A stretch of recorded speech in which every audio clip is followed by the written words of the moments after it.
It's a bird. It's a plane! It's the Glute Guys. Hello, everybody. Welcome to the Glute Guys Network. I'm Dr. Aaron. Today we have another special guest, Cerris Chung, PharmD, BCACP, Treasurer of the New York City Society of Health System Pharmacist, has been in the field for around 4+ years as a clinical pharmacist. Do we have anything else? Dr. Chung, welcome to the show. Hello. Now, what the viewers didn't see, and I actually want to still go over really quick, is we already ran into one small issue that Aaron had to correct, and that is the difference between a pharmacist and a pharmacologist. So, Cerris, do you mind explaining the difference? Yeah, so pharmacist is something completely different than pharmacology. Pharmacology is like the study of like drugs and like the mechanism of action in the body and things like that. And it's more like in the, I want to say it's more like clinical sciences versus like pharmacists. So we do also obviously study drugs and mechanism of action in the body, but for the most part, we are like patient facing rather than in the labs. So you find us in, obviously the retail pharmacies, like your mom and pop, or like your, CVS, Walgreens, Rite Aid, and even in the hospitals, where we either, do rounding with the doctors and we're involved in patient care. So yeah, that's kind of like the gist of it. Yeah, so I guess you sort of started to say it already, but one of the things we were thinking of talking about is just the difference between clinical versus community versus hospital pharmacist. Um, Yeah. do Yeah, you, so yeah. yeah. No, so a lot of people, when they think of pharmacist, they think of like a pharmacist in retail pharmacy where they're, checking for drug interactions, they're calling up the insurance, making sure you don't die when you pick up your your drugs, your medications. That's a good thing. Yeah, exactly. So there's a lot more to that. We have pharmacists in the hospital. So whenever like doctors write your orders for medications, there's a pharmacist in the back that checks it and dispenses that medication to each individual patient in the hospital. And each patient would get their medications in their beds, right? So there is that. And then a clinical pharmacist, we do more training. So I did 2 years of postgraduate training in New Ooh. York. So I specialize in ambulatory care pharmacy. So I basically worked in the clinics, and what I do is that I could prescribe medications, I could order labs, and see patients kind of like a nurse practitioner or a provider would. And basically kind of manage their like diabetes. I counsel them on their medications, do med reconciliations and things like that. And we also have my counterparts, instead of in the clinics, also in the floors where they also round with the doctors and the medical team and recommend medications based on each patient. So what made you get into ambulatory care pharmacy? Yeah, I think because I just really liked talking to patients. Like, I'd rather sit with them one on one, talk to them, um, not in the hospital bed. Also, I really liked the autonomy of being able to, like see a patient for diabetes, see a patient for weight management, and being able to start metformin or start Ozempic and order an A1C, and order like other labs, like liver labs, to check for drug interactions and things like that. What's also great about being in clinic is that I also got to schedule my own patients. So I had a schedule, kind of like what you guys do as physical therapists as well, where you schedule patients in the outpatient setting. So I do that too. Um, Now I do something completely different. Now I'm working remote, so that is a nice plus of being also an ambulatory care pharmacist, is that we can do virtual calls as well. That's interesting. Mm-hmm. So, how does working remote work? Because I know for me, it's like I guess we have opportunities to work remote, but I always feel nervous about not being there. I know some of it is with like guarding of patients. Like I worry that someone's just gonna fall over, and I just will watch on camera. Yeah, um, yeah, how does that work for you? Yeah, so I can definitely see that for physical therapists, it's quite hard, especially if you're trying to like guide them through an exercise, right? Like, I don't know, have you guys ever done like virtual physical therapy before? I I personally have not. I'm very much a manual physical therapist, so it'd be very hard for me to, I can't be like, okay, you're gonna take your hands and I just want you to dig right in here. Same So, here. but also trying to guide them through exercise, that's very tough to do over camera. But Aaron, I have you ever haven't done it? I haven't done specifically for my job. I've Mhm. done more. I don't know if I would count it as physical therapy, but like sometimes family members like talking them through certain injuries and certain things that they should do. I've done, and then every once in a while, I'll have patients that will call me and ask about certain things, and I'll like give them advice based off that. And it could be someone Yeah. that's like either someone in the hospital. Like I have a lot of patients who go to the hospital and they're like, "Oh man, I don't really know what I should be doing in here." So they'll call me and be like, "What should I do?" And sometimes they'll ask me to go to the hospital, which I can't do, but I could at least tell them like, get your legs moving, do a few things at least while you're there. Try to get the people in the hospital to let you get physical therapy while you're there too, so you can get up and get moving instead of just being laying down all the time. So I haven't really done sessions in particular, but sort of stuff It's like, like that. it's like consulting almost instead. Yeah, Yeah. yeah. So it is kind of like that in pharmacy. So specifically, what I do, basically calling patients and counseling them on their medications that they're about to start. Also, if let's say patients call me and they're like, "Oh, I missed my medication. What do I do? How do I, stay back on track? Do I skip it? Do I take it now?" So these things are easy to speak over the phone. If let's say patients have side effects as well, what's great about it is that yes, they can call us right away and we can recommend them like over the counter medications to take. Let's say they have constipation, we will recommend medications for like Senna or Docusate for constipation.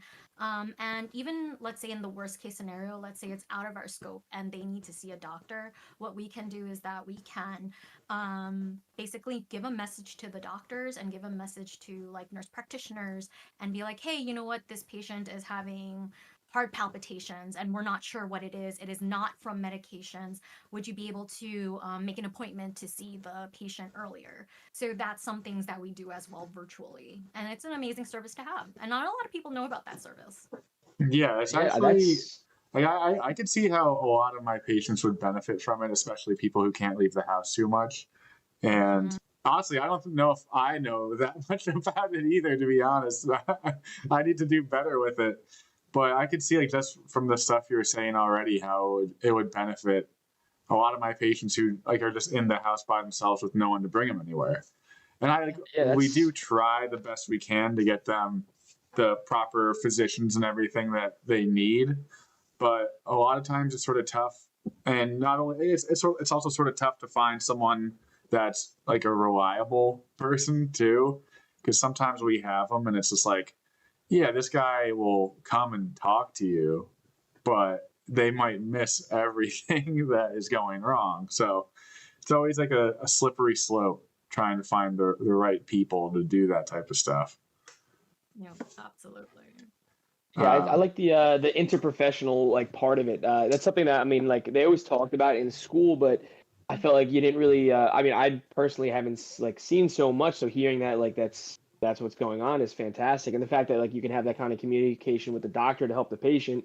I mean, personally, like my extent was like I one of my favorite things to do is if I'm having a side effect from a medication or I have a question about it, instead of trying to call the doctor, they never get back to me. I end up calling the pharmacist right away and just talking to them. And they're always so happy to talk to the patients too. So I always love doing that.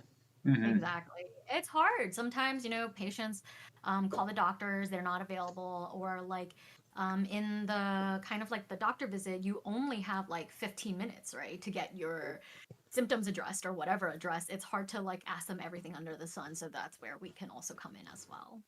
How much time do you usually get with each person? It depends. So like sometimes, I mean, I know that you guys can also relate. We have really great patients who are like, really straight to the point. Hmm. And maybe some of those calls can be like 10 minutes, 15 minutes. Some Hmm. patients may be a they may have a lot more problems, right? It's not necessarily good or bad. They're just a little more sicker or they need a little bit more hand holding. Again, that's why we're there. And we're happy to spend maybe like 30 minutes, 45, up to an hour and 30 with them as much as possible to just help them get to where they need to be. And of course, Mhm. it's not just a one and done call, right? Like we would call them and then based on their, I guess, stability, if let's say it sounds like they need a little bit more help, we will follow up in 2 weeks, maybe a month, just to again check in and be like, hey, Miss Smith, how are you? Like, are you still taking those medications daily? And things like that. So that's also the flexibility about that as well. That's sort of nice. Like I know for us, you don't technically have to always do like 4 units, which is around like 53 minutes. But like our companies always want us to do 4 units. They always want us to do like a certain set amount of time. So it's nice that you can have a lot more, I guess, variety, or that's not the word I'm thinking of, but it's specific for each person. Like I know, especially for me, I have some people that won't be able to last for 53 minutes. Like they'll just be significantly fatigued and they'll get nothing out of it. Like what'll be more just us sitting and chatting, which is nice, but it's not really necessarily beneficial for them to improve. So it's nice that you can sort of streamline it a little bit more. Mm-hmm. Now, some of the topics that we are going to talk about today include some pharmacy myths and misconceptions. Now, Very excited about this list because there's a lot of ones that I have been doing, and I'm curious to hear the answers. yeah. So I know there's a bunch that I hear from patients. There's a few, like Cerris and I were talking yesterday, and I was like, I didn't know that. Like, that's something I should know. And the one that I didn't know, the first myth is medications are best stored in the bathroom or near the kitchen sink. So that is a myth. So it is not true. So it's best to actually not store them in the bathroom. I mean, we all have those medicine cabinets in the bathroom, right? But that's not ideal for any medication. Also, makeup or any skincare, it's not great for that as well, for the ladies in the audience. So it the moisture and the heat in the bathroom, the bathroom gets steamy, it gets hot and humid. It actually destroys the medication, and makeup products. It makes them last a little, less longer than we would like. I always throw the example of dissolving like Skittles in water, right? Once you throw Skittles in water, what happens? It kind of like melts, puffs up, and disintegrates. That's kind of exactly what we're doing to medications in the bathroom as well. That's crazy. Yeah, I mean, like you take a nice hot steamy shower, and then it just destroys all your medications.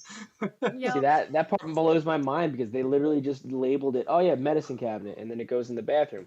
And we've been doing it wrong for hundreds of years now then. So, that's a problem. Yeah, and even you saying makeup too. Like I think a year or two ago, I got Danielle, my wife, like a makeup refrigerator, and I was like, I don't know what the point of this thing is, but I'm gonna give it to her because it looks cool. And now I didn't even know makes they made sense. that. Yeah, I didn't even know Danielle they made has that. one. Yeah, it's around somewhere. I'm gonna have to write that down for Holly. Christmas present. There we go. Please do. She'll thank you. So, is there, I guess, an optimal place to store them, Rod Meds? Yeah, absolutely. So that depends on the medication, right? So obviously, if you have medications that need to be in the fridge, absolutely put them in the fridge, not in the freezer. Some patients have put like insulin pens in the freezer. Absolutely not. That will also degrade it as well. So most important thing is always read the package insert that comes with the medication that tells you how to store the medications. So again, if it's in the fridge, you'll want to put it in the fridge. And also most medications should be in room temperature. So we want to make sure that it is in room temperature, away from any sunlight, any moisture. it would be nice if it's just in like a drawer in your not in the bathroom, drawer in your bedroom. So that would be nice as well. Sometimes patients store their medications in the kitchen. I just tell them as long as it's away from the stove or away from the sink, not anywhere that has moisture or that can expose it to heat, that's okay as well. Yeah, so extra heat and extra cold are both no good for a lot of medications. That makes sense. Been doing this wrong for years. Now you know. This is why we had you on. We're lost causes. Is this why my allergy medication doesn't work for me anymore? This is probably explains a lot of things. Next myth or misconception: it does not matter how the medication is ingested, or all medications can be cut with a pill crusher or with a pill cutter or crushed.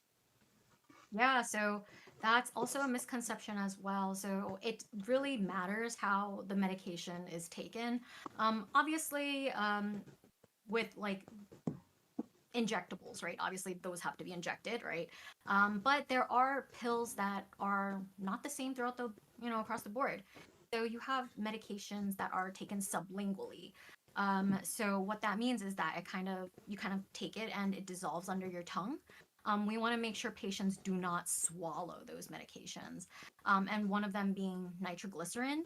That's for patients with angina. So that's like chest pain, chest palpitations, that we want to like take care of right away.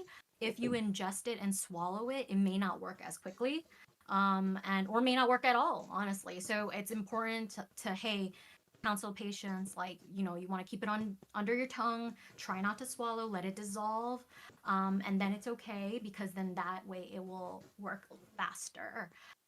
There are medications that can also irritate your stomach and your esophagus, so we want to make sure that you don't crush it, and swallow it whole. So things like aspirin. Baby aspirin is what we call enteric coated. So there's a coat around the medication so that when you swallow it, it won't disintegrate in your stomach. It actually starts working and disintegrates in your intestine.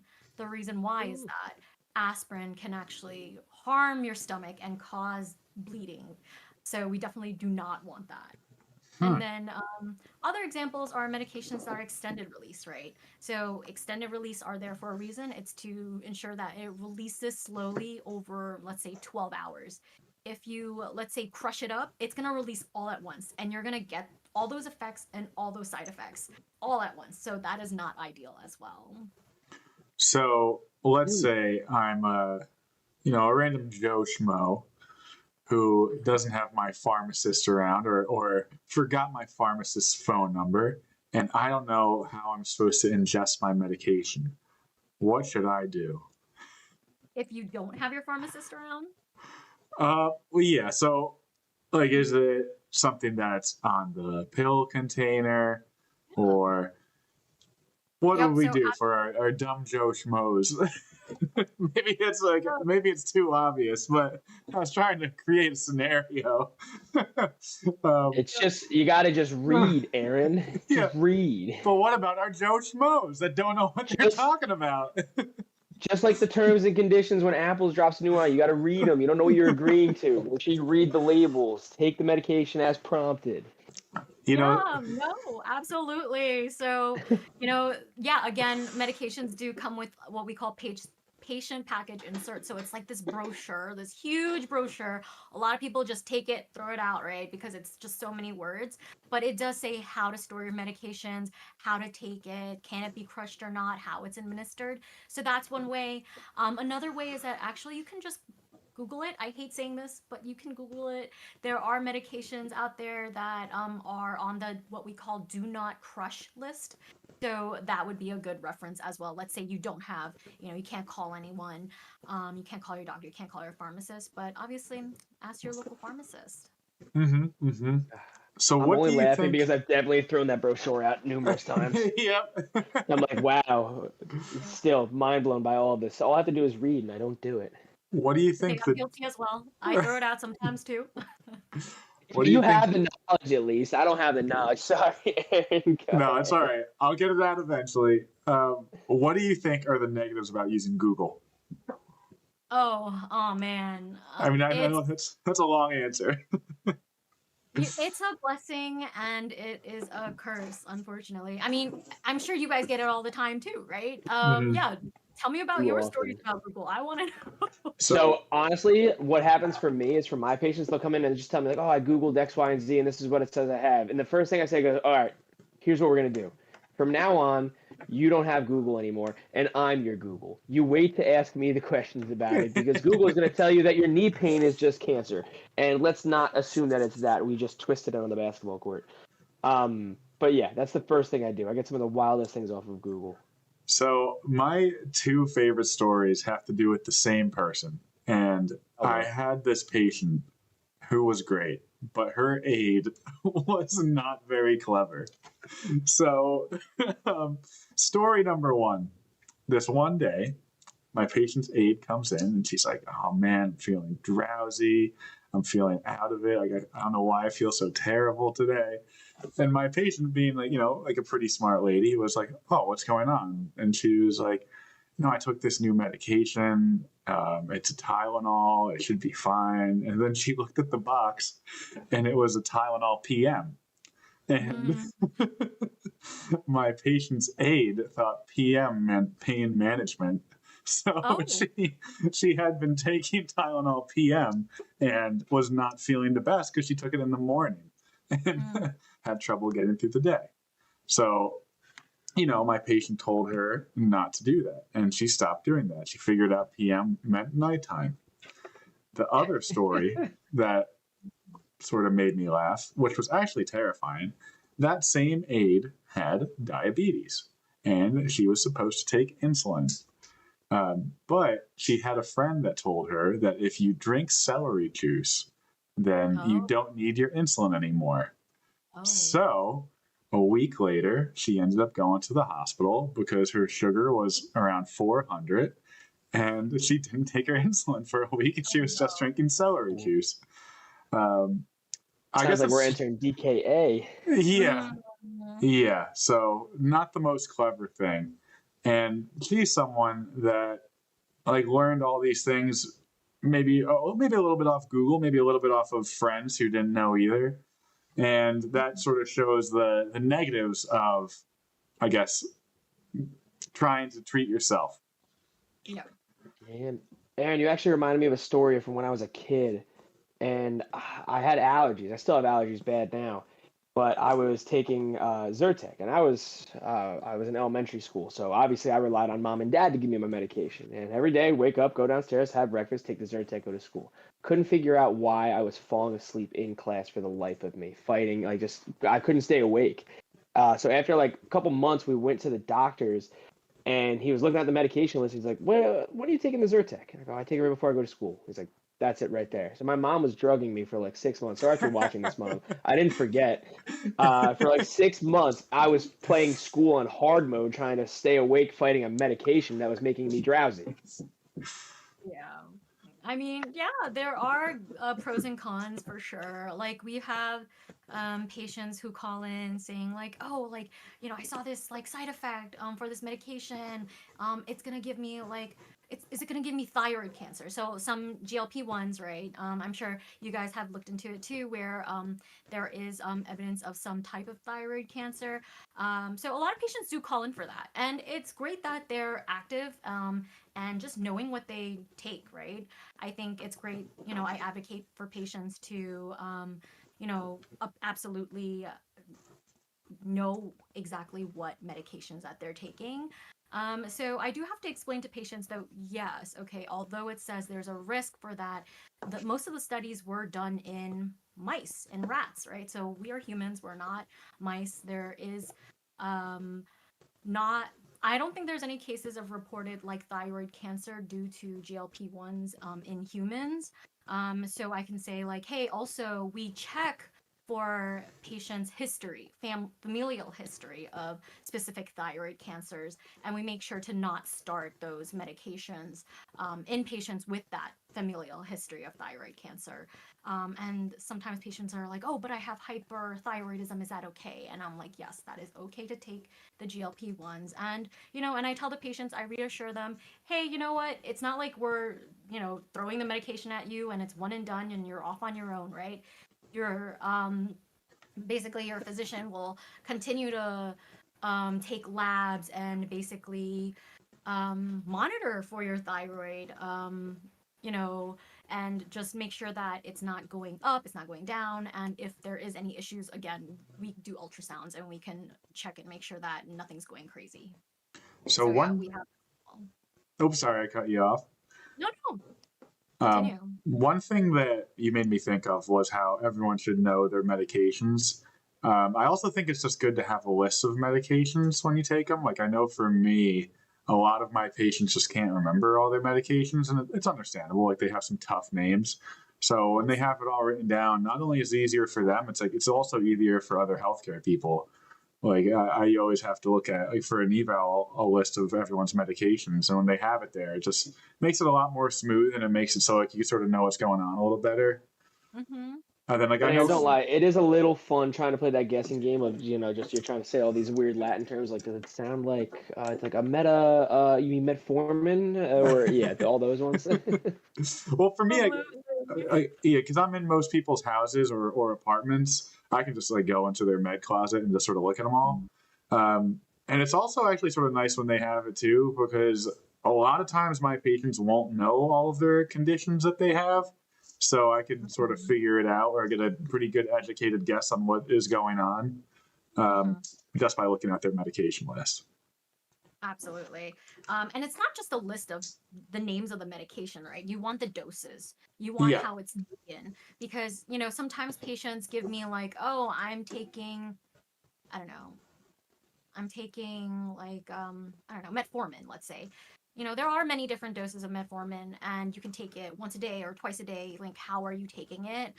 Just to check for, again, for us, we check for drug interactions, and things like that. So it's important to know. I always like to tell my patients to, again, write it down on a piece of paper and maybe put in your wallet, because you never know, something can happen. You might go to the ER, and sometimes you might not have it all memorized, or yeah, your family might not know what you're taking, right? At least you can pull it out of your wallet, or someone can find it on you in your wallet, and they can show it to whoever's in the ER. So for someone like me that goes to people's houses, why do you think it would be important for me to know the route of ingestion? Yeah, so for you to know, I think, like, let's say let's say they are injecting a medication into their belly. Let's go back to like an Ozempic, right? So Mm-hmm. they're injecting it into their belly or their thigh, right? And let's say you're trying to um do some exercises that involves like the core or maybe the thigh area, or Mm-hmm. maybe you're trying to massage the area, right? And sometimes patients might be a little sensitive to the area after they inject. Again, if you do it right, it's supposed to be like there's no issue, but sometimes patients do get sensitive, so that is kind of important to know as well. um, Otherwise, in terms of medication that is important for you guys to know, like things like blood thinners. So if patients accidentally fall, you would know, like, hey, like this patient's on a blood thinner. That's kind of scary, right? So it's kind of like a, kind of like a asterisk there, for you to make a note of. Or any patients who are taking like medications for like sedation or anything that Mm-hmm. can be like that can cause drowsiness or sleepiness. Obviously, things that I guess like you guys would make note of as well, right? Yeah, like Oh, I definitely. know, yeah, nervous system depressants are always something that I look out for. Mhm. Even some blood pressure medications too, just Mhm. for having too low or too high blood pressure. A big Absolutely. Um, one for me is the pain management ones, because I mean I see a significant amount of like post-operative, like whether it's replacements, rotator cuff tears, fusions and stuff like that. So I like to kind of keep an eye on like when you're taking pain medication. So like if I know someone doesn't really have the highest pain tolerance, I'll tell them like, listen, I need you to schedule your therapy sessions a little bit closer to the time, like after you take a pain medication, so we can get through therapy and in a productive way, in a not so painful way. But I have to also on the flip side be careful of that because they need to also be able to feel if there's something else going on. Exactly. So, and So then that's it's when you can also like determine like the pain, right? Their pain scale as yes. well. Mm-hmm. Like, let's say you're moving them and they have tremendous amount of pain and they're on some type of pain medication and they can't really move, right? So you might be like, okay, are you taking enough of this pain medication, right? Exactly. Mhm. Because it comes down to like, yes, they need to be able to feel, because not all pain is bad, is what I tell my patients. Because sometimes, pain is telling us that there's either a change, it could be positive or negative that's going on. We need to be able to determine the difference. But yeah, it's all about you don't want them in so much pain because then we can't make any progress either. So it's a balancing act. Absolutely. All right, well, getting into our next myth, I can stop taking my medications if I feel well. Yeah. So that is a great question. Or that's a great myth, honestly. And it goes back to almost like pain medications. Sometimes pain medications can be taken as needed, and that is okay. So if you're not in pain, you don't have to take it sometimes. But sometimes, let's say that medication is the one controlling your pain around the clock, right? If you're not taking that medication at all, that controls your pain around the clock. It's not for breakthrough pain, it's just for around the clock. That pain is going to come back because there's nothing to control the pain throughout the day. And again, it makes quality of life pretty tough, right? Mm. Mhm. Um, so yeah, there's things like that. Another big one is antibiotics. We always tell our patients finish those antibiotics. When I'm doing like a med rec, I'm like, oh, I see that you're on like azithromycin for 5 days. Did you finish that? A big reason why that is that if you don't finish the course of the 5 days, if you let's say only do 2 to 3 days, and you're like, oh, I feel better, like I don't have a fever anymore, there is still bacteria in your system. If you don't take the whole 5 days and kill all that bacteria can become resistant to azithromycin. The next time you take azithromycin for whatever, bacterial infection that you have, it might not work anymore. So that's a big one that we always tell patients, hey, do not stop taking if you feel well. And another one, I'm sure you guys have seen this, blood pressure medications, right? Like if your blood pressure is Mhm. at goal, you should keep continuing that medication because, hey, that's keeping your blood pressure at goal. Mhm. Um, Sometimes there are medications for things like stomach acid. So like omeprazole. If you stop taking it after taking it for a long time, and long time could be like patients could be on it for a year. If you stop it cold turkey, that stomach acid could come right back and it could be even worse and make you feel more uncomfortable. So there are medications where, yeah, maybe you can like take as needed, but there are medications where like you cannot just stop the medication. Mhm. It's good to hear the reasoning behind the antibiotic, like how it could just get more resistant and stronger. Because I always tell people not to stop it, but I never really thought about the mechanism or why to not to stop it.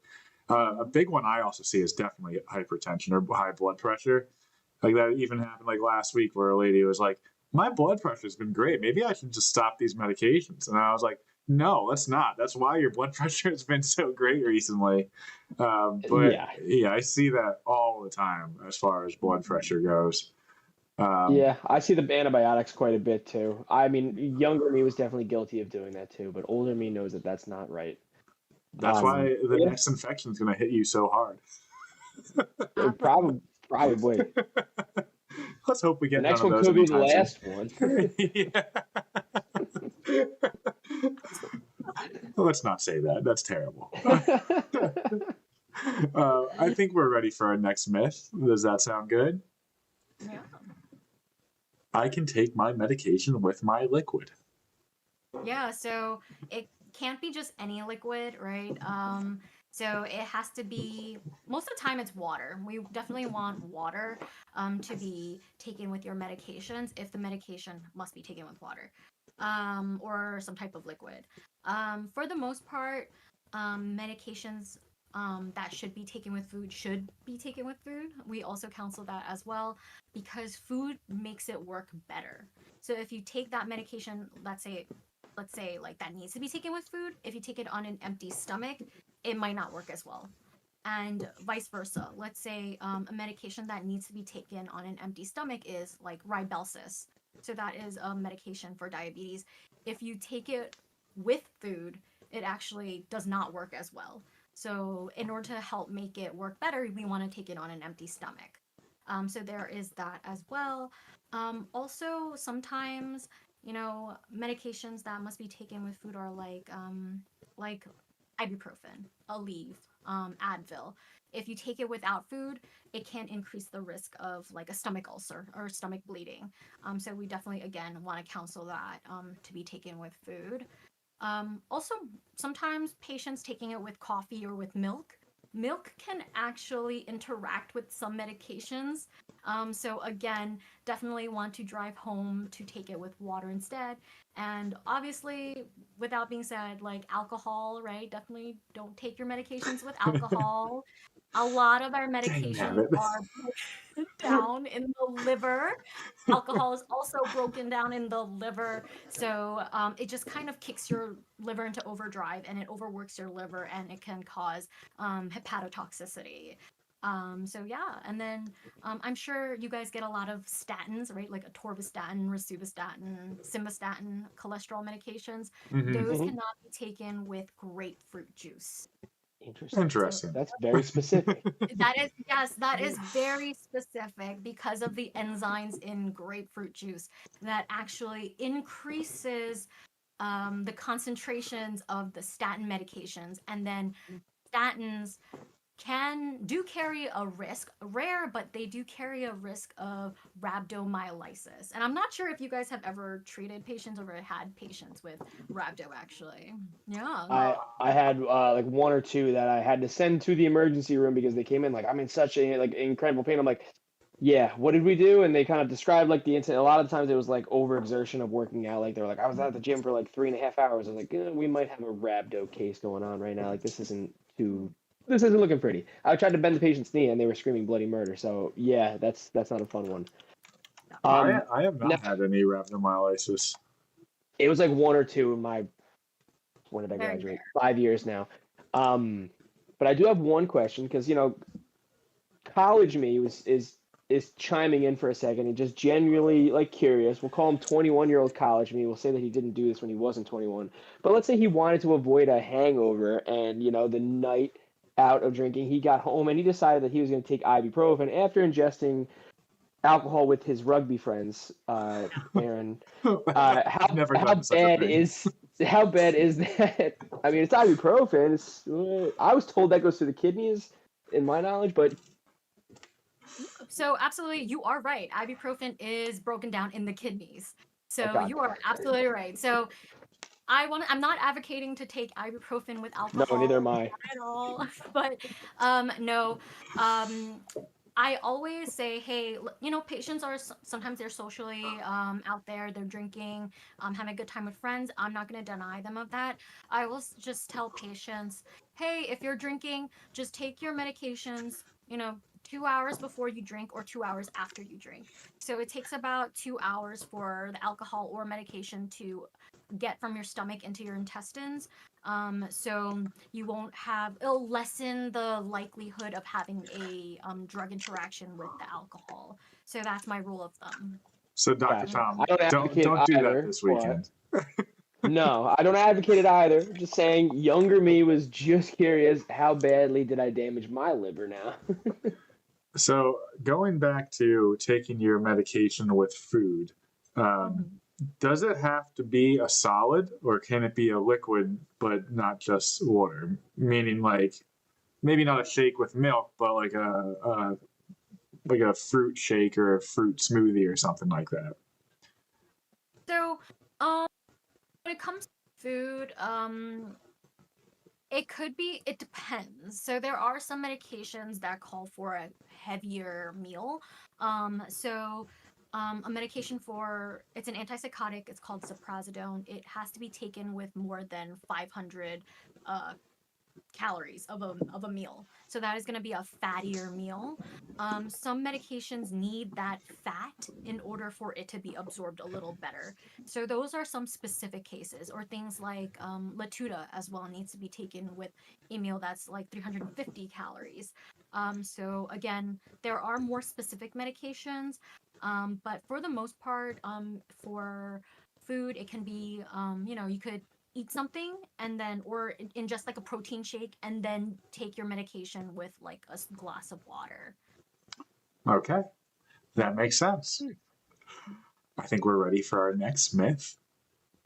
All right, I think I have the flu or cold. I need to ask my doctor for antibiotics. Oh, wow. Oh, wow.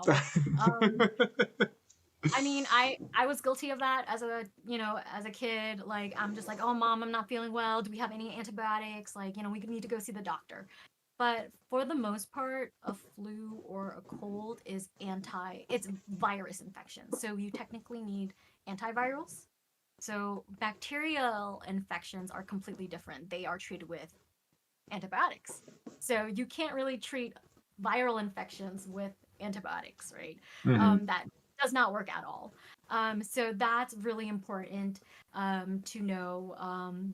To let your doctors know as well what symptoms you're feeling. Is it a viral infection or a bacterial infection?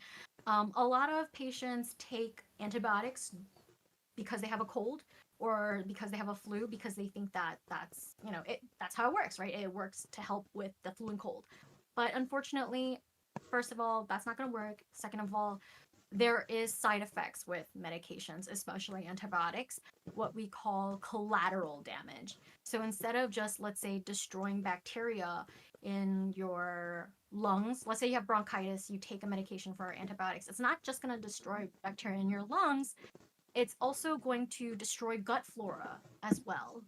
So there's lots of good bacteria in your stomach. So unfortunately, some antibiotics do kind of like destroy that gut flora, and that's why sometimes you do have diarrhea, constipation, vomiting when you do take antibiotics. So again, I feel like back in the day, a lot of people take antibiotics for whatever reason. If they feel cold or if they feel a fever, they just take it.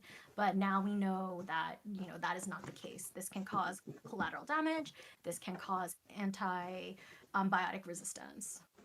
So something that I've seen that I think is along a similar lines is I have a lot of patients, believe it or not, that will start feeling certain symptoms and be like, they'll call their doctor and be like, oh, I have another UTI or whatever it is, and be like, oh, just put me on a new thing. And a lot of doctors do it too.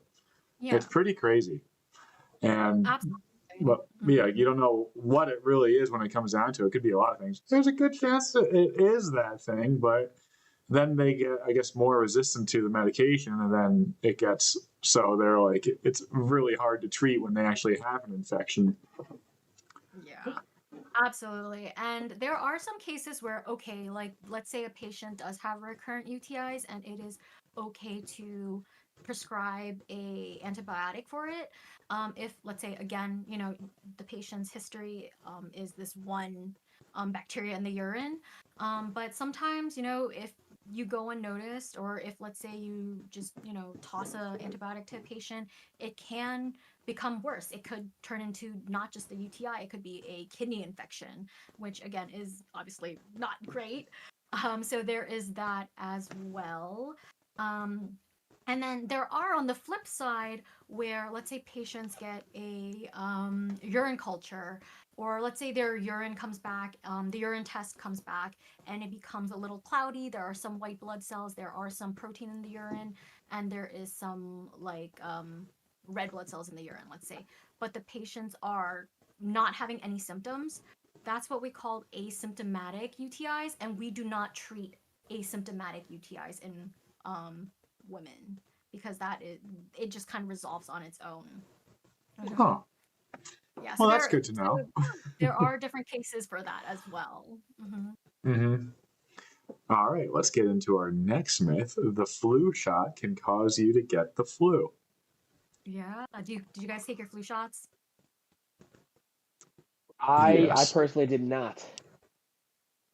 Definitely. Obviously, we advocate for the flu shot.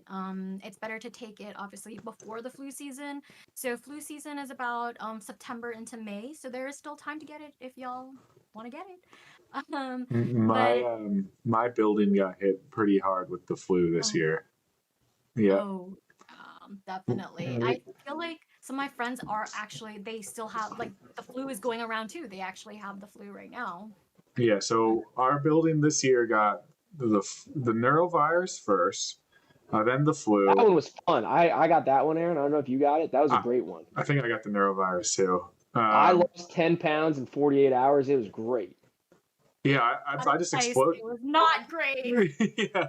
I was So like, I lost all the way to knee for my vacation. This is neurovirus, flu. We definitely had COVID go through. I feel like there's something I'm missing.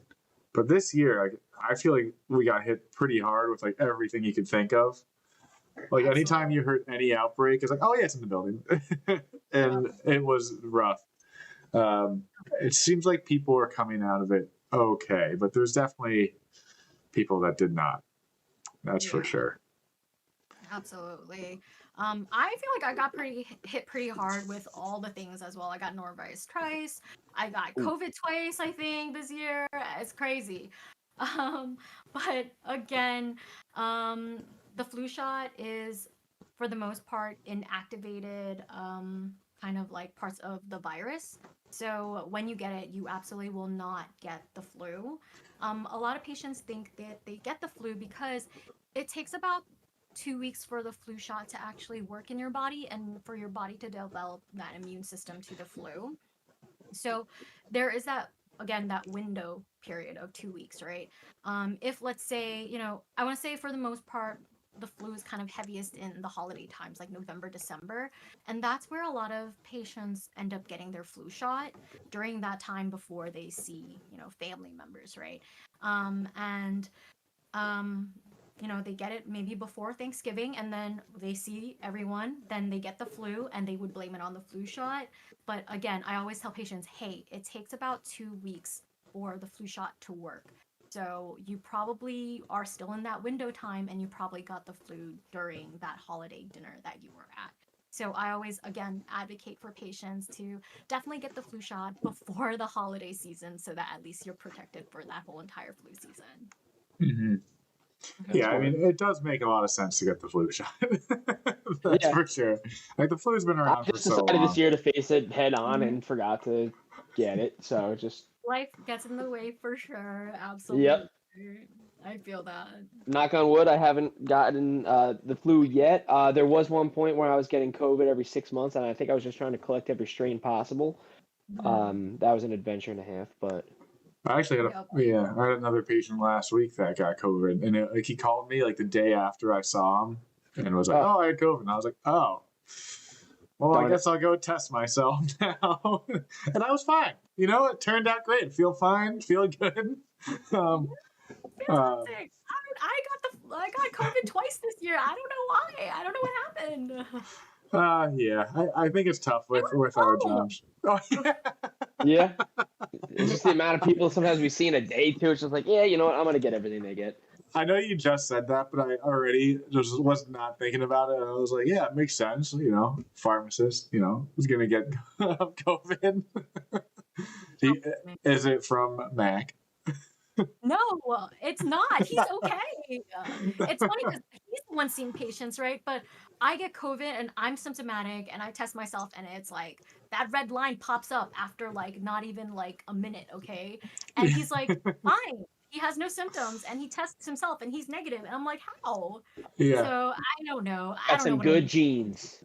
So actually, something similar happened to me and Danielle. Danielle got strep throat this year, and No. I didn't get it. I was good. See, I did the opposite. Holly moved in. I got the neurovirus, and as a welcoming gift, I gave her the neurovirus 2 days after I had it. Well, that's nice of you, I guess. So, I mean, you guys have to be better at sharing with your significant others, I think. I mean, Danielle tried to give me strep, but it just didn't work out. We really Well, wanted that day off from work. Mac was great when I had the neurovirus like twice. He was like gloved up. He was like cleaning the bathroom immediately after me. He was like wiping things down.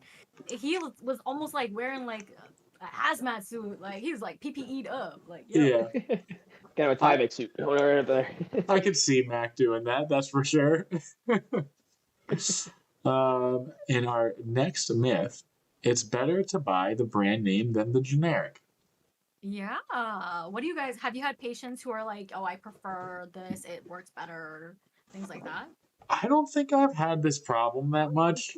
Honestly, a lot of times my patients are just like, I just take what I'm told. I have every once in a while, I have ones that are like want to try everything they possibly can. But for me, at least, I think a majority tend to what they're supposed to take. They'll at least attempt to take. Every once in a while, some people will just refuse altogether. But I don't think that as far as like brand name versus generic, I haven't seen that as much.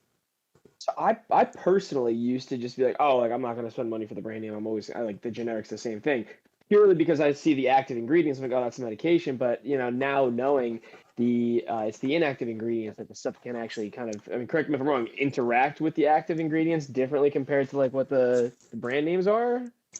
Times. So for the most part, what you said is correct. Yes, absolutely. I always advocate buying the generic rather than the brand. The active ingredients are exactly the same, so there really should be no difference, right? Exactly what you've said. Also, it's cheaper. Like like Tylenol, like brand name Tylenol over the counter, it could be like $30, and then let's say the generic version is like 15, half of that, right? So I always again advocate for the generic. But yes, you're absolutely right. So inactive ingredients also play a role as well. So some inactive ingredients contain like let's say lactose. So if someone's lactose intolerant, they can get a little sensitive to the inactive ingredients of the medications. But for the most part, that is like negligible. Because again, the pills are this tiny. There's not too much lactose in there. So for again the most part, I do advocate for taking that generic. A lot of patients say like, oh, generic, it's cheaper, so it doesn't work as well. Um, the there is a like approval process for medications to be a generic. So they undergo a lot of testing to make sure that it's just as good as the brand. Gotcha. Um, Okay. I was curious about that too because I was like, do the inactive ingredients, and I just haven't done my own personal research on it. I didn't know if the inactive ingredients, weighed in so much on it that the brand name would be better. But for the most part, I've kind of always bought the generics. Yeah. Had a patient who was taking an antipsychotic, and she says that the brand name Abilify worked better for her rather than like the generic omeprazole. And you know what? Like she definitely advocates for it and says that it is different. So for the most part, we're like, okay, then you'll get the brand name. Just know that the brand name obviously is going to be more expensive. The only case that I could really think of where brand generic makes a big difference is your thyroid medications, right? So Synthroid and levothyroxine. Synthroid is the brand name, levothyroxine is the generic. For the most part, if patients are on the generic, we'll stick to the generic, and brand name will stick to the brand name. So that would Gotcha. be the case where that would be a little bit different. very interesting. Mhm. Now, Cerise, Yes. we've been going for a little while. Do you want to do one or two more myths? Should we call it a day there for today? That's really up to you guys. Yeah, I have no preference. How about we do one more on our walker of a list here, and then we'll call it a night. Our next myth is it's okay to use more than one pharmacy. Yeah. Have you had any patients who use like different pharmacies for different things? Like, I don't know, does that ever come up in your work? Not so much. But I mean, personally, there was a time where I was going to Walgreens for one medication and one CVS for another, and I don't know why it got set up. Well, actually, no, it was two different doctors, and on file they had Walgreens for one, and they had CVS for another. So I kept like splitting. I'm like, why am I driving myself nuts like this? But I am curious what you think. Yeah. So I think that for the most part, your medication should be in one place.